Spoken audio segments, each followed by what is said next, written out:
Good morning, everybody. This is Steve and Dave Duvall-Senior Fisheries Biologist at Grant County PUD. It's this morning of August 15th. Got a heat wave going here, and we're gonna check the water temperature and the DO content on the river. And we just thought before we did that we would kind of explain the operation here so you understand it and have a basic concept of what we're trying to achieve here. So Dave, kind of explain this machine to us a little bit here. Sure. You know, it's handheld. This is a YSI model. There's lots of different equipment out there in the water quality field. I've been using a lot of this stuff for a long time now, early in my career, and it's been quite a few years since I've done much of it anymore. And you can see here I've got it turned on, and looking at the outside temp right now, it's almost 80 degrees at 8 o'clock in the morning here, 79.4 degrees. I did convert it over to Fahrenheit from Celsius, that's what most of us are more accustomed to seeing and hearing on when we're talking about temperatures. And yeah, it's got a little bit of heft to it. You know, it's a small little machine that's got you have to calibrate it for each of the parameters. Temperature, it's pretty consistent. Sometimes you can put it in an ice bath, and that way you can determine if it's reading fairly accurate from a temperature standpoint. And it also takes dissolved oxygen in a couple different forms. It can take it in milligrams per liter, or you can do a percent oxygen as well. And it just kind of depends on what you want to work with. But really, there's not much more to it than that. Calibration can be pretty technical. We don't want to go into that because nobody's going to care about how you calibrate the dang thing. But pretty user-friendly once you get it going. I actually didn't calibrate this in the lab. It was calibrated by a coworker of mine, and so I trust that he did a great job. And we'll take it over and throw it in the water. We just jumped up to 80 degrees here, so we're in for a scorcher.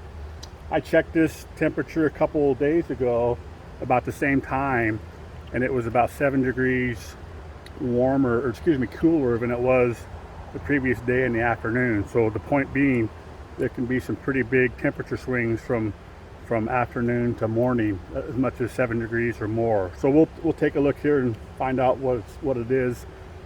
I would imagine that it's come up a little bit just in the last few days, probably above 70. I'm guessing it will be today for sure, and I doubt it'll be that warm right now, but now is when the trout are feeling a little bit better because it's cooler, and sometimes they might go hunker down somewhere in a riffle during the hottest part of the temperature of the day. All right, so we're going to go down and throw it in the river and see what kind of content we got. So the probe is in the river here.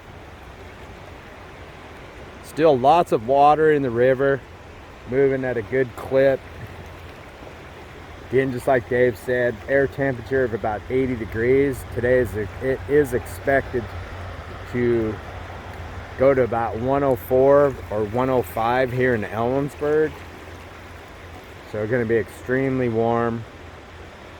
And we have been seeing the river temperatures, you know, warmer than what we like to see them this time of year for sure. It's been several years that we've seen the river temperatures this high and actually go with this much water in it and actually go above the 70 degree mark. So the reservoirs are getting low, and the water that's coming out of the Clay Elm Reservoir, as well as the other two, Catchercraft and Catchercraft, are both warming up now too. Especially the Clay Elm, it's only at about 20% capacity. So the water in there now, especially at surface, is very warm, and that's coming into the river. So yeah, Steve, it dropped pretty quick from 80 down to right now it's hovering at about just over 66 degrees Fahrenheit, which is not bad at this point. I would have expected it to maybe be, that's about where I expected it.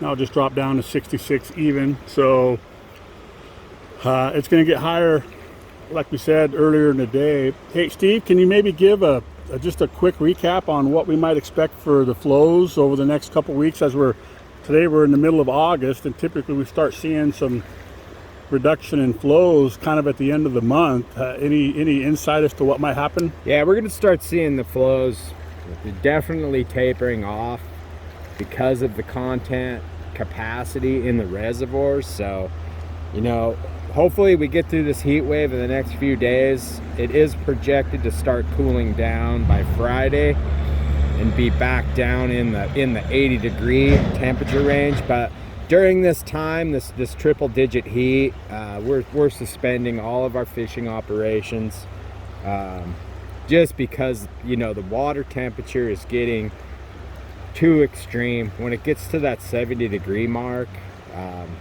can be fatal for fish. But when we look at right now what our dissolved oxygen content is in the river, 9.29. That's pretty good. It's pretty incredible. You know, when you look at other rivers and other systems with water temperatures that high, if you were to see a 70-degree water temperature in most rivers, they wouldn't probably have a content of oxygen that high. It would be much lower, you know, than what we're seeing. But probably not a good idea to be fishing through this triple heat. If you are you know, early morning, get off before those temperatures get up around that 70-degree mark. Probably a good idea to stay out of the tributaries as well. Those are going to be extremely warm because they're super low now. You know, not just for our river either. You know, just like you had mentioned previously, you know, anywhere that you're traveling across the west, everybody's kind of being inundated with this heat.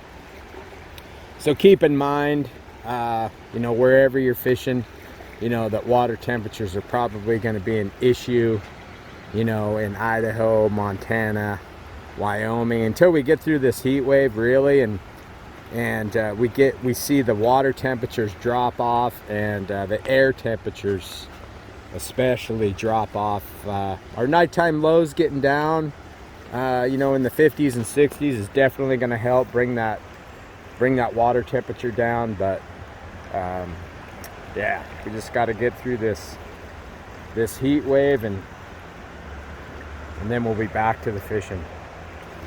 But down in the mid 60s, 65.7, so that's pretty good. Hopefully it'd be nice if it could stay that all day, but we know it's not going to.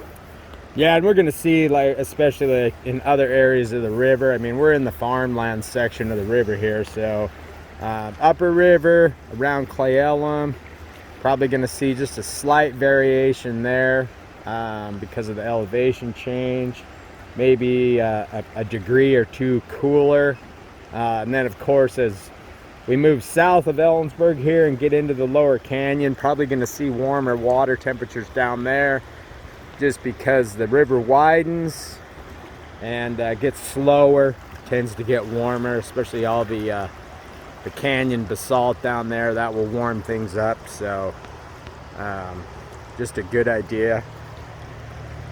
Not as many ripples. You got some streams coming in that are bringing in warmer temperatures, and a lot of suspended sediments as well, which is usually never good for the trout stream, but that's just the way it is. Absolutely. And if you are fishing, you know, early, you know, in the mornings, you know, make sure that, you know, that you're not overstressing fish. It's a good idea this time of year not to use lightweight rods. Use, you know, 5s and 6 weights, something that you can fight big fish with. Get them in quickly, get them in the net. Make sure they're fully revived upstream.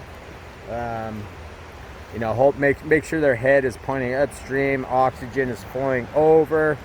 You know, and they'll tell you when they are ready to be released. So make sure that you do a good, proper release, proper handling, you know, to ensure the safety and of our trout and our trout fishery. We'll get through this heat wave, everybody. Crank up your AC, and a few more days of this triple-digit heat, and then we'll be back to the fishing. Anything else, Dave, you want to add? Looking forward to a little bit of cooler weather in the fall coming. My favorite time of year. Really good for both boat anglers and wade anglers when the water drops a little bit more. My only concern is sometimes when the water drops, and it's still very warm, then that can elevate the temperatures again as well, because there's not as much cool water coming out of the reservoirs. And sometimes first couple of weeks in September, if we got some real hot weather with low water, it can be problematic as well. So hopefully we can avoid that. Yeah, absolutely. All right, so everybody have a great week. If you have any questions, feel free to contact the Pro Shop. We're happy to help you out. Until then, crank up that AC, everybody.